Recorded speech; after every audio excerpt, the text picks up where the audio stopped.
Civil services results వస్తూ ఉంటాయి. ఎంతోమంది ర్యాంకర్స్ను, టాప్ ర్యాంకర్స్ను తెలుగుతేజాలకి వరించడం మనం చూసాం, ర్యాంకులు రావడం మనం చూసాం. అయితే కొన్ని కథలు చరిత్రలు అలా మిగిలిపోతాయి. ఎన్నో సవాళ్ళు ఎదుర్కొని జీవితంలో ఒక స్థాయికి చేరుకోవాలంటే దాని వెనకాల ఎంతో శ్రమ కావాలి.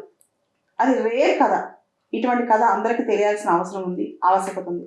దీనికోసం ఈరోజు నేను బచ్చు స్మరణ్ రాజ్ ఈ ఇయర్ తన ఐఏఎస్ అయ్యారు.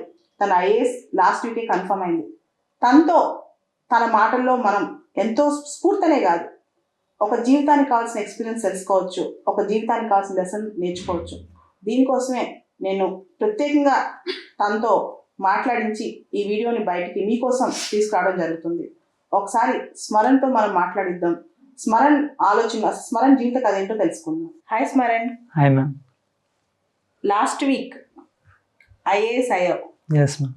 అంటే రిజల్ట్స్ వచ్చిన తర్వాత అందరికీ కన్ఫర్మ్గా తెలుస్తుంది ఐఏఎస్ అవుతారా, ఐపీఎస్ అవుతారా అని.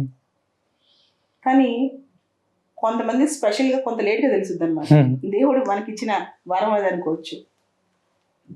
స్మరణ్, నీ లైఫ్ చూస్తుంటే నేను యూపీఎస్సీ ప్రిపేర్ అయిన రోజులు, రిజల్ట్స్ వచ్చిన తర్వాత సర్వీస్ అలొకేషన్ కోసం నేను వెయిట్ చేసిన రోజులు గుర్తొచ్చాయి. ఆల్మోస్ట్ నన్ను 1.5 years ఆపారు. ఢిల్లీలో సఫ్దర్జంగ్ హాస్పిటల్ అంటే పెద్ద హాస్పిటల్ ఇండియాలోనే. ఒక సైడ్ నుంచి ఇంకొక సైడ్కి నడవాలంటే, అంటే ఒక బ్లాక్ నుంచి ఇంకో బ్లాక్కి వెళ్ళాలంటే అన్నీ బాగున్న వాడికే కష్టం. నాకైతే ఎండలో అది మంచి మండుటెండ అనమాట. మా నాన్నగారు ఇప్పుడు లేరు. మా నాన్నగారు గుర్తొచ్చారు నీ కష్టాలు చూస్తే. నన్ను ఒక ప్లేస్ నుంచి ఇంకో ప్లేస్ నడిపించడానికి ఆయన పడ్డ కష్టం మామూలు లేదు. అలా 1 రోజులు నాకు మెడికల్ టెస్టులు చేశారు. ఆల్మోస్ట్ నీకు కూడా అలానే చేశారు. ఫైనల్లీ అందరూ ఎఫ్సీకి వెళ్ళిపోయాక, అందరూ నీకు టాటా బాబాయ్ చెప్పిన తర్వాత, ఇంకా ఎఫ్సీ అయిపోతున్న టైంలో, ఇంకేముంది December 9th ఎఫ్సీ అయిపోతుంది, December 12th phase 1 స్టార్ట్ అవుతుంది. ఇప్పుడు నిన్ను ఐఏఎస్గా చేసి డిఓపి వాళ్ళు phase 1 పంపిస్తున్నారు. సివిల్ సర్వీసెస్ పాస్ అవడం ఎత్తు అయితే, ఒక లైఫ్లో ఒక ఛాలెంజ్ వచ్చినప్పుడు, తర్వాత సివిల్స్ రాసేటప్పుడు ఆ ఛాలెంజ్తో సివిల్స్ రాయడం అనేది చాలా టఫ్ థింగ్. నాకు తెలుసు అది. ఐ కెన్ అంటే సెన్సిటివైజ్ ఇట్. ద రీజన్ ఏంటంటే నేను కూడా అలాంటి కండిషన్స్లోనే ఎగ్జామ్ రాశాను కాబట్టి. ఒకసారి చెప్పుస్తున్నాను, అసలు నీకు అంటే ఐఐటి మెడ్రాస్ కదా, అవును, నువ్వు చదివి ఎలా ఉండేది? చిన్నప్పటి నుంచి ఎలాంటి స్టూడెంట్? అసలు నీ గురించి నీ బ్యాక్గ్రౌండ్ చెప్పు. Yes ma'am. నేను పుట్టి పెరిగిందంతా మొత్తం మ్యాక్సిమం టైం హైదరాబాద్లోనే జరిగింది మ్యామ్. సో చిన్నప్పుడు I use to be a naughty kid and అప్పుడప్పుడు మా అమ్మని ఇబ్బంది పెట్టేవాడిని కూడా చదవకుండా. మొత్తం maximum time she use to take care of me a lot. తను చాలా బ్యాక్ చేసేది మ్యామ్. నేను కొంచెం డల్ స్టూడెంట్ అయినప్పటికీ చదువు విషయంలో చాలా ఎంకరేజ్ చేసేది తను. Practical I use to B ma'am. అంటే నాకు మార్కులు తక్కువ వచ్చేది, తను నాతో పాటు చాలా సేపు కూర్చొని డెడికేటెడ్గా కూర్చొనేది చదవడానికి. ప్రాక్టికల్గా నన్ను మోటివేట్ చేయడానికి తను, నేను 5th 6th క్లాస్లో ఉన్నప్పుడు అనుకుంటా ma'am, where there is a will there is a way అని ఒక కొటేషన్ ఒక వైట్ బోర్డ్ మీద రాసి నా ముందు ఉంచేది ఇప్పటికి. So maybe that was one of the factors. నేను మెల్లగా మోటివేట్ అయ్యి స్లోగా చదవడం స్టార్ట్ చేసి I slowly became better at studies. So అదేవిధంగా గ్రాడ్యువల్గా అలా నా ఎడ్యుకేషన్ ప్రోగ్రెస్ అయ్యి ఫైనలీ 10th 575 మార్క్స్ వచ్చి I was state school first ma'am. So ఇంకా ఇంటర్ విషయంలో కూడా మా అమ్మ చాలా ప్రొయాక్టివ్గా ఉండి ఏ కాలేజ్ అయితే నాకు బెటర్ ఉంటుంది, ఏ కాలేజ్లో జాయిన్ అవ్వాలి, నేను ఎంపీసీ ఆప్ట్ చేసుకున్నాను కాబట్టి తను డాడీతో కలిసి చాలా ఇన్వాల్వ్ అయ్యి డిస్కషన్లో మంచి కాలేజ్లో జాయిన్ చేయించింది ma'am. So coincidentally and luckily నాకు స్టేట్ ఫస్ట్ వచ్చింది మ్యామ్. యునైటెడ్ ఏపీ ఉన్నప్పుడు 11th క్లాస్లో. Yes ma'am. Yes ma'am. Yes ma'am. Everything happen like that. So అప్పటి వరకు చాలా ఆప్టిమిస్టిక్గా పాజిటివ్గా ఉండింది మ్యామ్ లైఫ్లో. Mother was main running force. 12th class వచ్చినాక మేము అప్పుడు ఐఐటి ఎంట్రన్స్ ఎంసెట్ అవన్నిటికీ ప్రిపేర్ అయినప్పుడు మా ఫ్రెండ్ ఉండేవాడు మేము, చాలా క్యాజువల్గా ఉండేవాడు, వచ్చేవాడు, ఎగ్జామ్ రాసేవాడు, వెళ్ళేవాడు. కానీ ఆశ్చర్యం ఏంటంటే అతనికి చాలా అందరికన్నా ఎక్కువ మార్కులు వచ్చేవి, హైయెస్ట్ వచ్చేవి. వాడు నార్మల్గా ఉండేవాడు. అరే మేము అడిగేవాళ్ళం, అరే ఈ ఇయర్ మొత్తం ప్యాటర్న్ మార్చేశారు, 15 lakhs రాస్తున్నారా, 1500 ర్యాంక్ వస్తే కానీ మనకి టాప్ 5 IITsలో మంచి సీట్ రాదు, ఎలా రాను ఇలా ఉండగలుగుతాం అని అడిగేవాళ్ళం మేము.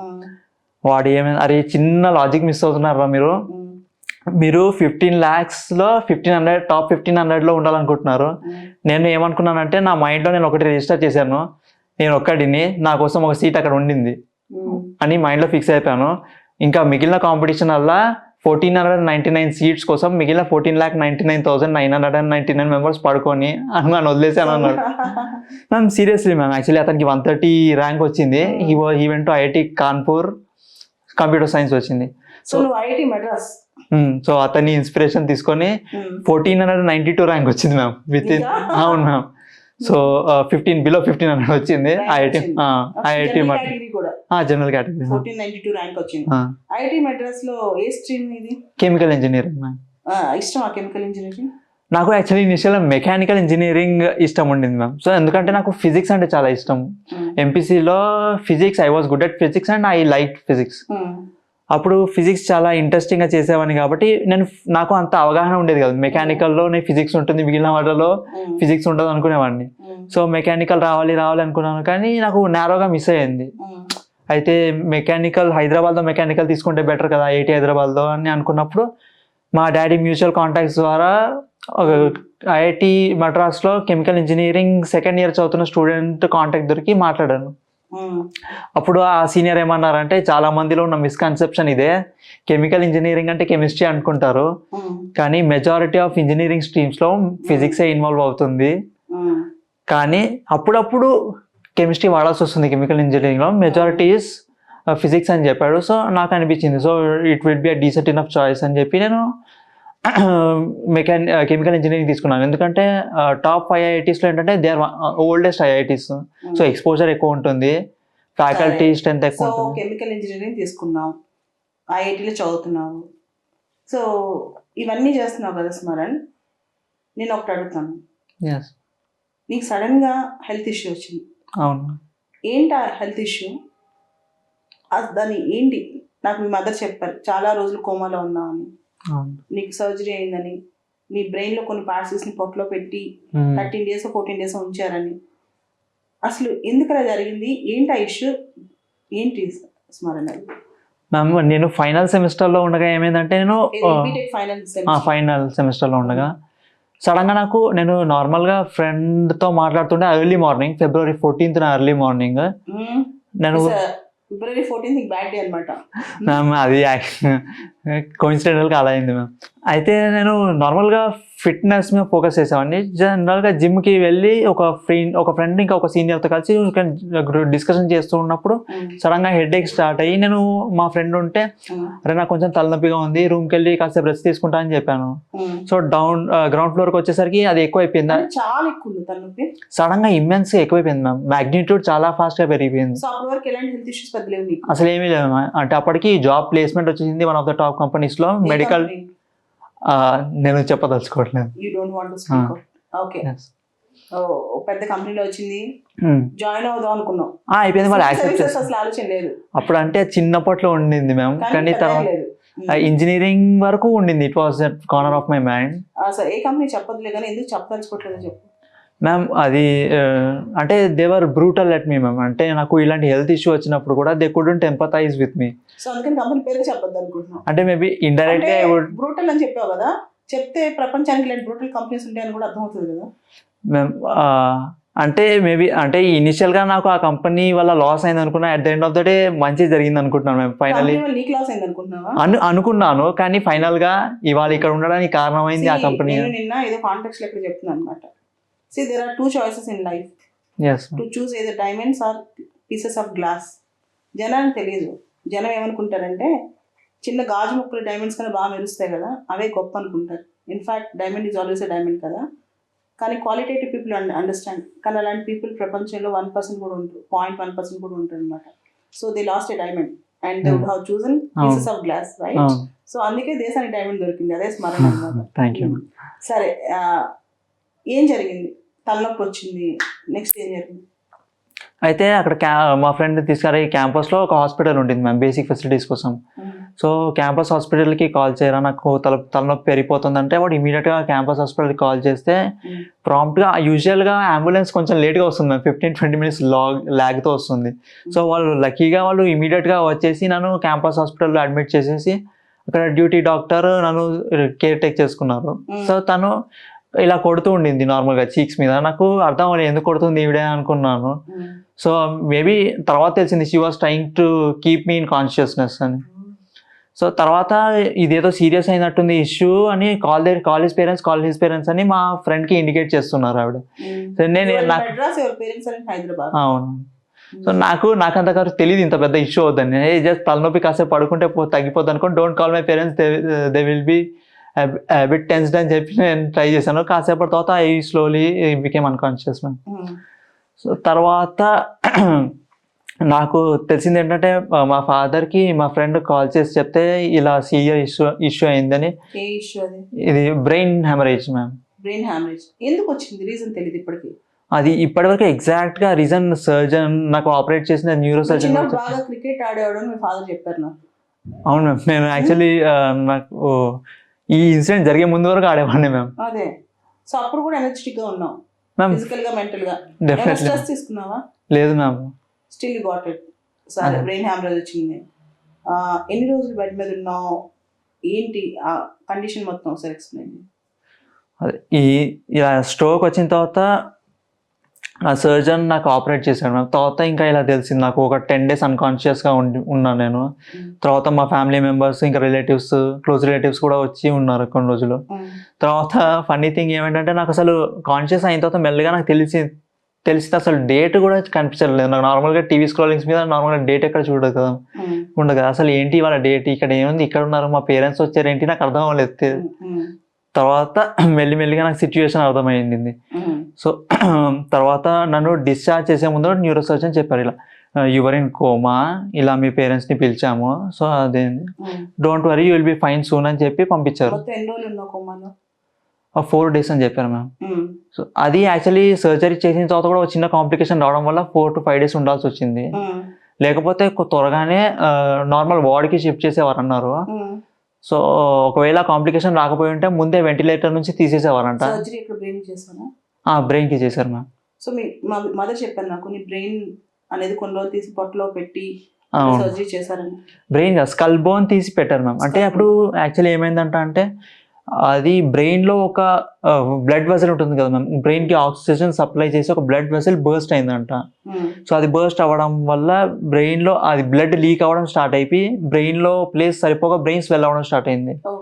సో అది మొత్తం బాడీలో ప్లేస్ సరిపోక అది కిందికి ప్రెస్ చేస్తూ రావడం వల్ల అది నా విజన్ కూడా ఎఫెక్ట్ అయింది. నార్మల్ ఆప్టిక్ నర్వ్ ప్రెస్ అవ్వడం వల్ల right side multiple disable category అయితే. అవునా. సరే స్మరణ్, సరే జరిగింది, ఇట్స్ యాక్ట్ ఆఫ్ గాడ్ అనుకుందాం. ఒకసారి నీకు తెలిసిన తర్వాత నువ్వు ఎలా దాన్ని రియాక్ట్ అయ్యావు, నువ్వు ఎలా తీసుకున్నావు, ఎంత ధైర్యంగా దాన్ని రెస్పాండ్ అయ్యావు? నిజంగా ధైర్యం అనిపించిందా, బాధ అనిపించిందా, భయం అనిపించిందా, ఏడుకొచ్చిందా? అది నాకు ఫస్ట్ ఇన్సిడెంట్ ఎలా అయిందంటే March 22 అనుకుంటా మ్యామ్. సెకండ్ రివ్యూ కోసం డాక్టర్ దగ్గరికి వెళ్ళినప్పుడు February 14th to March 22 ఈ ఫేజ్. 2017 మ్యామ్. 2017 నీకు తెలుసా? 5.5 years. నేను అదే టైంలో ఇంటర్వ్యూ ప్రిపేర్ అవుతున్నాను, ఇంటర్వ్యూ సెకండ్ టైం. అయితే అప్పటి వరకు you will be fine soon అని చెప్తున్నారు. అయితే మేము వెళ్ళినప్పుడు డాక్టర్ అన్నాడు, అంతా బాగుంది, ఏముంది, ఒక 1 year రెస్ట్ తీసుకొని జాబ్లో జాయిన్ అయిపో అన్నాడు. ఇప్పటి వరకు అంత బాగానే ఉంది, you will be fine soon అంటే నేనేమనుకున్నాను 1-2 days, ఒక 1 month 1 week అనుకున్నాను మ్యామ్. ఇదేంటి 1 year అని సడన్గా అనుకుని నాకు కళ్ళలో నీళ్ళాగలేదు మ్యామ్. సో అంటే ఒక బిగ్ సెట్ బ్యాక్ లా అనుకున్నాను, అంటే ఆల్మోస్ట్ ఏడ్ చేశాను. ఇంకా తర్వాత మా ఫాదర్తో మాట్లాడుతుంటే నాకు ఇంకొకటి ఏమైందంటే అప్పుడు నాకు ఆ స్కల్ బోన్ ఇలా అబ్డామిన్లో పెట్టారని తెలియదు మ్యామ్. ఇటువైపు అప్పటికి అమ్మని అడిగేవాడిని నార్మల్గా. నాకు అప్పటికి కంప్లీట్లీ ఐ వాజ్ డిపెండెంట్ మా పేరెంట్స్ మీద. నాకు బ్రష్ చేయడం కానీ లేకపోతే వాష్రూమ్కి తీసుకెళ్ళడానికి కానీ. అప్పుడు నేను యాక్చువల్లీ ఇప్పుడు నాకు ఈ స్కల్ బోన్ లేకపోవడం వల్ల ఇటువైపు మొత్తం ఫ్లాట్గా ఉండిపోయింది మ్యామ్. సో తీసి అప్పుడు నేను ఎక్కడ చూసి భయపడితే మళ్ళీ టెన్షన్కి వచ్చేస్తానేమో అనుకొని వాళ్ళు నా ఫేస్ నన్ను అద్దంలో కూడా చూడనిచ్చేవాళ్ళు కాదు మా పేరెంట్స్.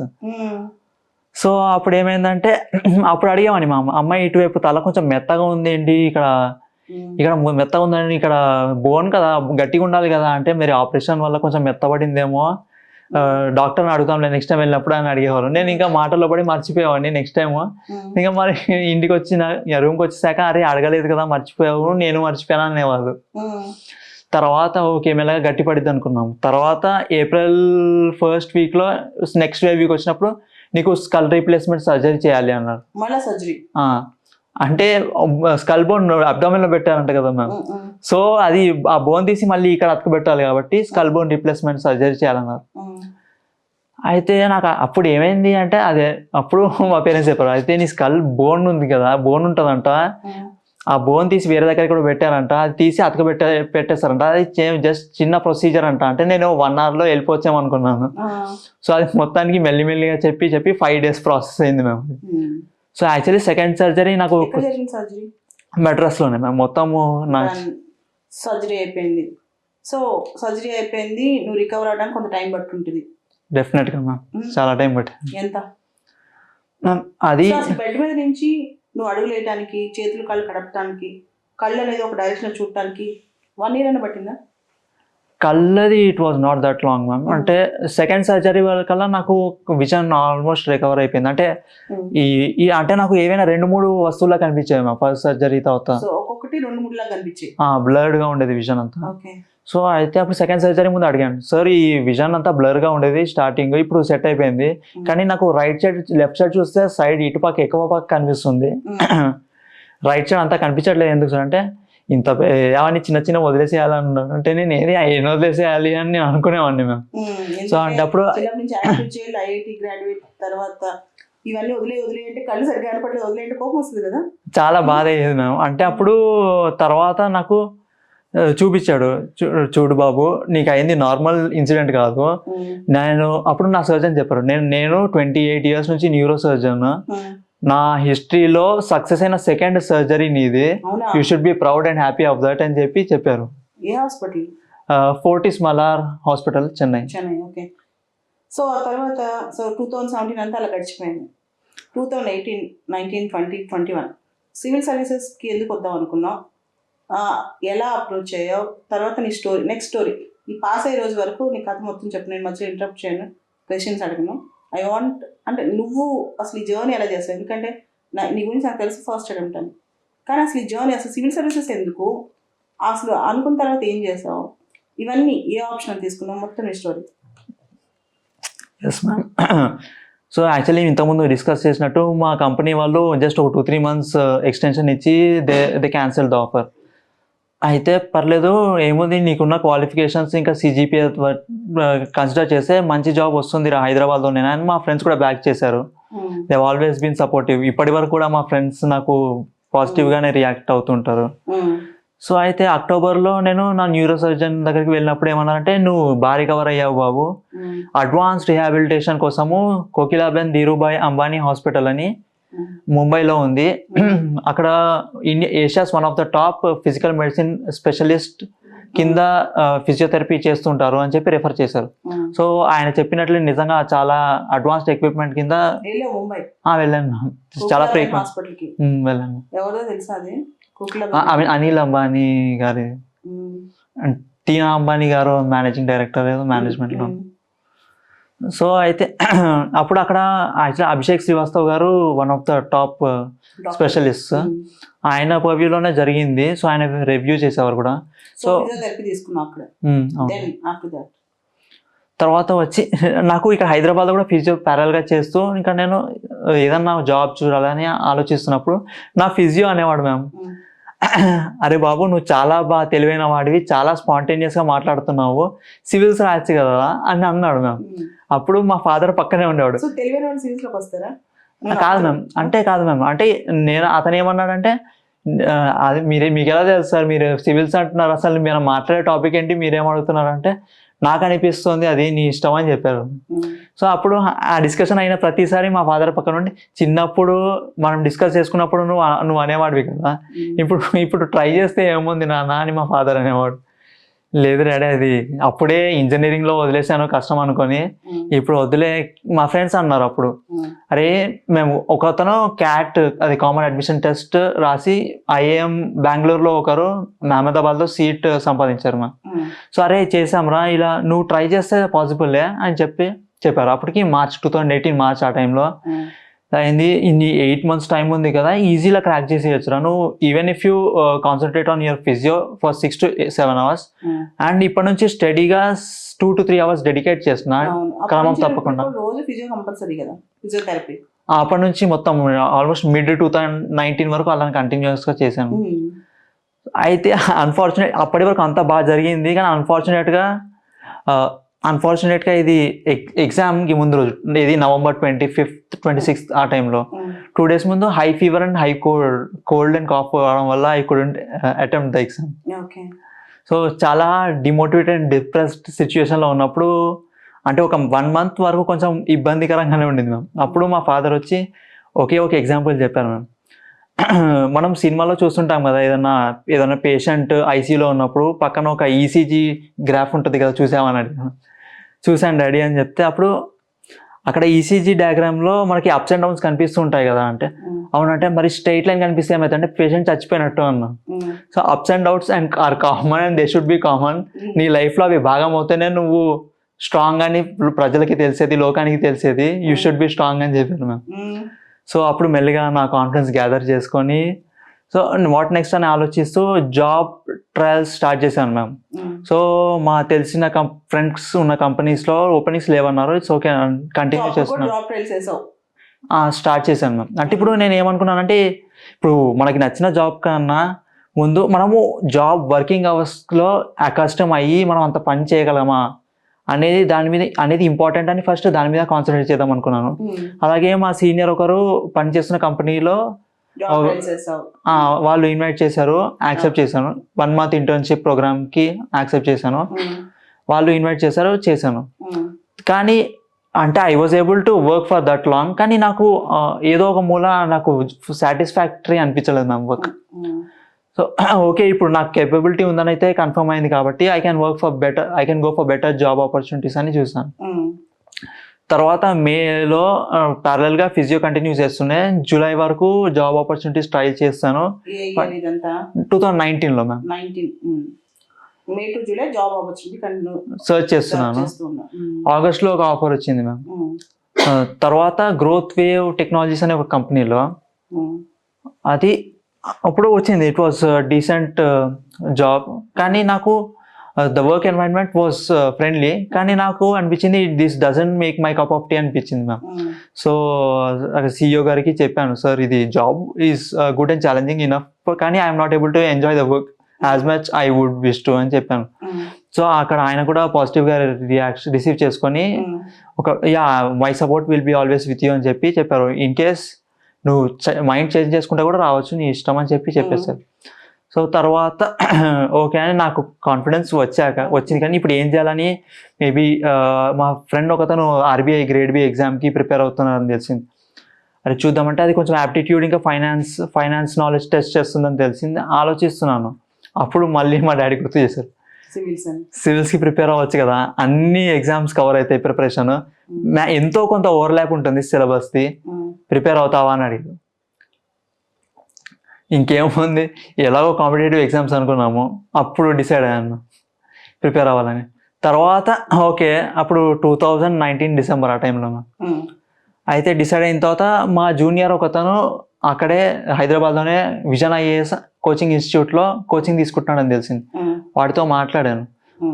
చెప్పాడు, అన్న ఇలా ఉంది, నువ్వు జాయిన్ అవ్వాలనుకుంటే నేను వెళ్ళి అక్కడ హెచ్ఆర్ వాళ్ళతో మాట్లాడతాను, వాళ్ళు ఏ టైంలో అవైలబుల్ ఉంటారో చెప్తాను, కాల్ చేసి నీకు చెప్తాను, ఆ టైంలో వచ్చి మాట్లాడ వాళ్ళతో అని చెప్పాను.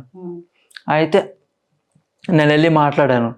అయితే వాళ్ళు అన్నారు, అంటే వాళ్ళంతా ఓకే నార్మల్గానే రిసీవ్ చేసుకున్నారు, కానీ వాళ్ళు we cannot give any additional material, notes అనేది మీరే ప్రిపేర్ చేసుకోవాలి మీకు. అంటే నేను అప్పుడు అడిగాను, నాకు ఇలా రైటింగ్ ఇష్యూ ఉందండి, మీరు ఏమన్నా హ్యాండ్ రిటర్న్ అసిస్టెడ్ మెటీరియల్ ఏమైనా ఇవ్వగలుగుతారా అంటే, అది ఎవరికి వాళ్ళు ప్రిపేర్ చేసుకోవాలండి, మాకు we cannot offer any other additional support అని చెప్పారు. సో కొంచెం ఛాలెంజింగ్ అనిపించింది, కానీ ఇంకా డిసైడ్ చేసుకున్నాను అప్పుడు, ఇంకా సెల్ఫ్ ప్రిపరేషన్ అయితే స్టార్ట్ చేద్దాము, ఏదో ఒక దారి దొరుకుతుంది అనుకుని. అప్పుడు ఇంకా ఇప్పుడు నార్మల్గా geography, polity, economy and history ఇవైతే బేసిక్ 4 సబ్జెక్ట్స్ కాబట్టి చదవడం స్టార్ట్ చేశాను. అయితే జాగ్రఫీలో అప్పుడు ఫస్ట్ టైం మీ వీడియోస్ చూశాను ma'am, geography 6th to 12th geography ఇవి. అయితే అవి చూశాను, అది చదవడం స్టార్ట్ చేశాను. ఎన్సీఆర్టీ కంప్లీట్ చేశాక తర్వాత అప్పుడు మా ఫాదర్ అన్నారు, అంటే ఇలా మా ఫ్రెండ్ కొలీగ్స్ ఇలా కూడా కోచింగ్ ఇన్స్టిట్యూట్ రన్ చేస్తున్నారు, అది మెంటర్షిప్ ప్రోగ్రామ్ రన్ చేస్తున్నారు, నీకు ఇంట్రెస్ట్ ఉందా అని చెప్పారు. కానీ ఓకే అన్నాను. నేను అనుకున్నాను, అంటే ఏ ఇన్స్టిట్యూట్ అయినా అంత సపోర్ట్ ఆఫర్ చేయలేమన్నారు కదా, ఇక్కడ ఏం ఆఫర్ చేస్తారో అనుకున్నాను. కానీ తెలియదు, తర్వాత తెలుసుకుంటే తెలిసింది నేను మీ చూసిన వీడియోస్ మీవి, ఇంకా మా డాడీ చెప్పింది కూడా మీ గురించే అని. సో రవిశంకర్ అంకుల్ వాళ్ళు, ఇంకా వేణుగోపాల్ సార్. సో అలా తెలిసి అప్పుడు వచ్చి మిమ్మల్ని మీట్ అయిన తర్వాత నేను ఇంకా ఆఫ్లైనే వద్దామని ప్రిపేర్ అయ్యాను. ఎందుకంటే నాకు అప్పటి వరకు అంత ఎక్కువగా బయట తిరగలేదు కాబట్టి. సో కొన్ని రోజులు వచ్చావు, కరోనా స్టార్ట్ అయింది అప్పుడు. అవును. సో కొన్ని రోజులు వచ్చాను, నా అంతటి నేను వెళ్ళగలుగుతున్నాను కాబట్టి నాకు కాన్ఫిడెన్స్ కూడా వచ్చింది, I can be by myself అని చెప్పి. సో కరోనా స్టార్ట్ అయిన తర్వాత అప్పుడు మీరు ఎథిక్స్ క్లాసెస్ స్టార్ట్ అయిన టైంలో అనుకుంటాను నాకు స్కిన్ ఎలర్జీ స్టార్ట్ అయింది మ్యామ్, మేబీ ఎక్సిమా అంటారు. సో ఆ ఫేజ్ అది ఇంకా కొంచెం డిస్టర్బింగ్గా ఉండేది మ్యామ్, కొంచెం ఒక 1-2 months కొంచెం డిస్టర్బ్ చేసింది. సో ఆ 2 months కొంచెం ప్రిపరేషన్లో బ్రేక్ పడింది. And also more over than that pandemic వల్ల కూడా కొంచెం రూమ్లో కొంచెం ఏలియనేట్ అయినట్టు ఫీలింగ్ కూడా ఉండేది నాకు. సో కొంచెం బోరింగ్గా అనిపించేది, కొంచెం ఫ్రస్ట్రేటింగ్గా కూడా అనిపించేది కొన్నిసార్లు. సో అప్పుడు మా చెల్లి Doshi was in first year MBBS student. అప్పుడు లాక్డౌన్ వల్ల తనకి కూడా హాలిడేస్ ఉండవు, అంటే తనకి కూడా ఆన్లైన్ క్లాస్ అవ్వడం వల్ల నాకు ఒక అడ్వాంటేజ్ అయిందని చెప్పుకోవచ్చు. అంటే మోస్ట్ ఆఫ్ ద టైం తను నా స్పెండ్ చేసేది. ఇంకా అది చెప్పేది, నేను ఇదంతా కష్టం, సివిల్స్ అంటే చాలా సిలబస్ ఉంటుందంట, నేను 4 topics అనుకున్నాను, చాలా ఉంది అంటే తను చెప్పేది, నువ్వు ఐఐటి ఎన్నిసార్లు అటెంప్ట్ చేసావు అంటే ఒకసారి. ఇవన్నీ అంటే నార్మల్ వేరే ఎంట్రన్సెస్ కూడా రాసాను, ఎంసెట్, ఎస్ఆర్ఎం అని ఎంట్రన్స్ రాసాక ఇన్ని ఎంట్రన్సెస్ ఫస్ట్ అటెంప్ట్లో క్రాక్ చేసిన వాడివి, అది కూడా చేయగలుగుతామని చెప్పాను. నేను ఇది క్యాట్ అసలు అటెంప్టే చేయలేదు కదా అంటే, అది that is not destined for you అని చెప్పింది మ్యామ్ సింపుల్గా. సో తను చాలా సార్లు మోటివేట్ చేసేది, తను ఇంకా మా మదర్ స్మృతి చంద్ర మ్యామ్. అలా జరుగుతుండేది. ఇన్ఫ్యాక్ట్ మీ ఆప్షనల్ క్లాసెస్లో మీరు వీకెండ్ టెస్ట్ కండక్ట్ చేసేవారు కదా మ్యామ్, పొలిటికల్ థింకర్స్ మీద. అప్పటి వరకు మా మమ్మీ నా స్క్రైబ్ ఉంటుందని డిసైడ్ అవ్వలేదు కాబట్టి బేసిక్గా తనే నా స్క్రైబ్ ఉండింది, నా ఆన్సర్స్ నేను డిక్టేట్ చేస్తుంటే తను రాసేది మ్యామ్. సో తన హ్యాండ్ రైటింగ్ బాగా నీట్గా ఉంటుంది కాబట్టి నేను యాక్చువల్లీ సో తనకి డెడికేషన్. ఐఐటి కెమికల్ ఇంజనీరింగ్ కదా, పొలిటికల్ సైన్స్ ఎందుకు తీసుకున్నాను? ఫస్ట్ థింగ్ మ్యామ్, నేను మ్యాథ్స్, ఫిజిక్స్, కెమిస్ట్రీ ఇవన్నీ తీసుకోవచ్చు కదా అన్నారు మ్యామ్. నాకు బేసిక్గా నాకున్న ఐడియా ప్రకారం అయితే maths it could have been my option నాకు. కానీ నాకు అనిపించింది ఏంటంటే మ్యామ్, ఇప్పుడు మనకు ఎలా అయినా అప్పుడు కూడా స్క్రైబ్ తీసుకోవాలి. నేను ఇప్పుడు క్యాల్కులేషన్స్ స్టెప్ బై స్టెప్స్ ఉంటాయి మ్యాథ్స్లో. నేను చెప్తున్నది వాళ్ళకి అర్థం అవ్వాలి, నా మైండ్లో రన్ అయ్యే ప్రాసెసింగ్ స్పీడ్ ఇంకా వాళ్ళకి చెప్పే స్పీడ్ సింక్రొనైజ్ అవుతుందో లేదో. సో ఇలా సివిల్స్ ప్రిపేర్ అయ్యావు, పొలిటికల్ సైన్స్ తీసుకున్నావు, మీ మమ్మీ నీకు స్క్రైబ్, నీ బదులు మీ మమ్మీ ఎగ్జామ్ రాశారు. ముందుగా దాదాపు 40 పరీక్షల పైన మీ మమ్మీ ప్రాక్టీస్ చేశారు, మాక్ టెస్ట్ చేశారు. పాపం తను చదువుకుంది తక్కువైనా నీకోసం పోరాడారు, నీకోసం స్క్రిప్ట్ ప్రాక్టీస్ చేశారు. నేను అనుకుంటాను, నిజం చెప్పాలి అంటే with all due respect your mother, me mother చాలా కష్టపడ్డారు. 2-3 years తను నీ కోసం డెడికేట్ చేశారు. నువ్వు రాసే స్క్రిప్ట్ కి అప్పుడు నాకు మిస్ మ్యాచ్ అనిపించేది నా ఎదురుకు వచ్చే స్క్రిప్ట్ కి. అంటే మేము యాక్చువల్లీ ఏమైందంటే, నేను ప్రిలిమ్స్ డెడ్ లైన్ వచ్చే వరకు నేను ఐ నో ద స్టోరీ, మా మదర్ నాకు స్క్రైబ్ ఉంటుంది అనుకోలేదు, తను కూడా అనుకోలేదు, నేను కూడా అనుకోలేదు. సో అప్పుడు లాస్ట్ మినిట్లో స్క్రైబ్ దొరకకపోవడం, మా మదర్ ఉంటానని ముందుకు రావడంతో ఏమైందంటే, నేను తనకి అసలు ఎప్పుడు డిక్టేట్ చేసేవాడిని కాదు.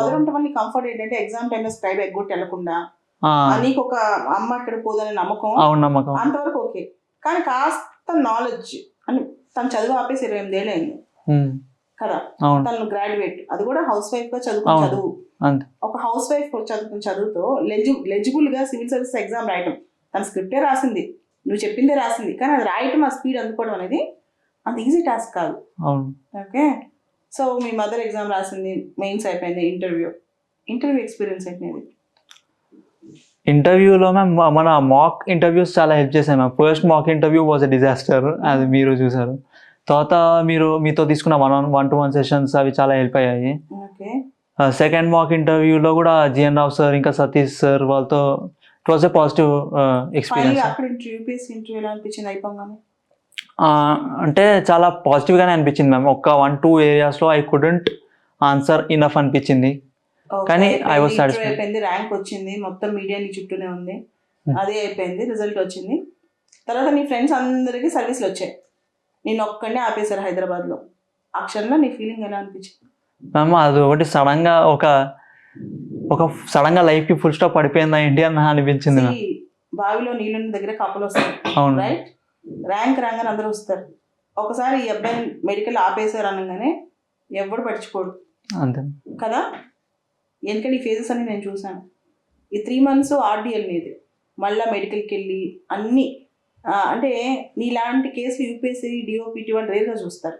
సరే ఏప్రిల్ హ్యామరేజ్ వచ్చి తర్వాత ఏ పార్ట్లో ఎటువంటి ఛాలెంజెస్ ఉన్నాయో కనిపెట్టాలంటే వాళ్ళకి టైం పడుతుంది. అవును.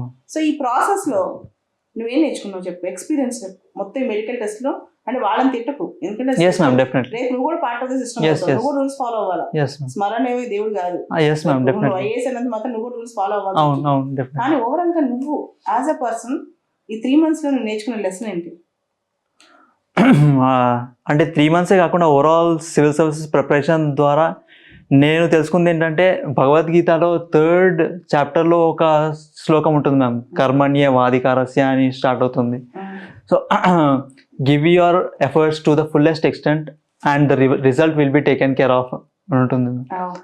ఒకవేళ నీ ఎఫర్ట్ ఫుల్గా ఇచ్చిన తర్వాత కూడా రిజల్ట్స్ రాకపోతే ఏం చేసావు? అంటే నేను ఇంకా పెడితే ఖచ్చితంగా రిజల్ట్ వస్తుందని నమ్మేవాడిని మ్యామ్. అంతే. ఎంత పాజిటివిటీ. సో అంటే నేను అది నేర్చుకోవాలని అర్థం చేసుకున్నాను కాబట్టి I will continue to learn that. So last week 4th ఇటరేషన్లో నీకు ఐఏఎస్ వచ్చేసింది. ఐఏఎస్ అని అఫీషియల్గా కన్ఫర్మ్ అయిపోయింది. ఇప్పుడు నీ వయసు ఎంత? 26 మ్యామ్. 25 నుండి 26 రన్నింగ్ అని you have 35 years to go in the civil services. Most problem Telangana కానీ ఏపీ కానీ వస్తుంది, ఎందుకంటే ఫిజికలీ ఛాలెంజ్ వాళ్ళకి స్పెషల్గా దగ్గర క్యాడసే ఇస్తున్నారు policy, government policy. So next 35 yearsలో నీ లైఫ్లో ఏం చేద్దాం అనుకుంటున్నావు యాజ్ అన్ అడ్మినిస్ట్రేటర్? ఫస్ట్ అంటే గవర్నమెంట్ ఏదైతే నా నుంచి ఎక్స్పెక్ట్ చేస్తుందో అది ఇవ్వడానికి రెడీగా ఉంటాను మ్యామ్. ఒకవేళ నాకు ఆ ఫ్రీడమ్ ఇస్తే కనుక 3 things would be health, education and women empowerment. ఇది అందరు చెప్తారు, అంటే ఇది అందరు చెప్తారు, నువ్వు కాదు, ఈ సంవత్సరం వచ్చిన వాళ్ళు అందరు చెప్తారు. బియాండ్ దట్ నువ్వేం చేద్దాం అనుకుంటున్నావు? హెల్త్, ఎడ్యుకేషన్ ప్రతి ఒక్కరు చేస్తారు. కేసీఆర్ చేస్తున్నారు, జగన్ చేస్తున్నారు, నువ్వేంటి? స్మరణ ఏం చేస్తుంది? అపార్ట్ ఫ్రమ్ దట్ ఎక్స్క్లూజివ్గా అంటే behavioural change among the people towards sensitivity పెంచడానికి ప్రయత్నించాలి. yes ma'am, especially towards disabled అని కాదు, ఎనీ వల్నరబుల్ సెక్షన్. జాలి కాదు, సింపతి కాదు, ఎంపతి ఈజ్ ఇంపార్టెంట్. నువ్వు మెడికల్ టెస్ట్లో ఎన్నో గవర్నమెంట్ హాస్పిటల్ ఎయిమ్స్ లాంటివి చూసుంటావు, యూపీఎస్సీలో బిహేవియర్ చూసుంటావు, డిఓపిటి వాళ్ళ రెస్పాన్స్ చూసుంటావు. నీకు తెలుసా, నేను ఇవన్నీ చూసిన తర్వాత 12 ఏళ్ళు సిస్టంలో వర్క్ చేసిన తర్వాత సిస్టమ్ని మార్చే ప్రయత్నం చాలామంది చేస్తారు. ఒక ఇండివిజువల్గా ఎంతైనా అంత మార్చచ్చు, కానీ అలాంటి సిస్టంలో మనం ప్యారలల్గా మనం ఇండిపెండెంట్గా ప్రూవ్ చేసుకోవాలని బయటకు వచ్చాను నేను. సో నువ్వు అలా కాదు, నువ్వు సిస్టంలోకి వెళ్తున్నావు. వెళ్ళినప్పుడు నువ్వేం చేయాలంటే నీ వంతుగా ఎవరైతే ఛాలెంజెస్ ఫేస్ చేస్తారో, అది ఏ ఛాలెంజ్ అయినా కావచ్చు. ఇప్పుడు నేను నడవలేకపోవచ్చు, నువ్వు చూడలేకపోవచ్చు, అవన్నీ different. Beyond that A vulnerable section అయినా సరే వాళ్ళని ఎంపథైజ్ చేసి ఆ సెన్సిటివిటీ అర్థం చేసుకునే అడ్మినిస్ట్రేటర్స్ లేరు. ఓకే, అట్లాంటి అడ్మినిస్ట్రేటర్స్ అట్లీస్ట్ నువ్వు ఒక అడ్మినిస్ట్రేటర్ అవ్వాలి, అలాంటి మంచి అడ్మినిస్ట్రేటర్. అదే నీ నుంచి నేను కోరుకునేది, అందరు కోరుకునేది. Okay, all the best Smaran. Thank you.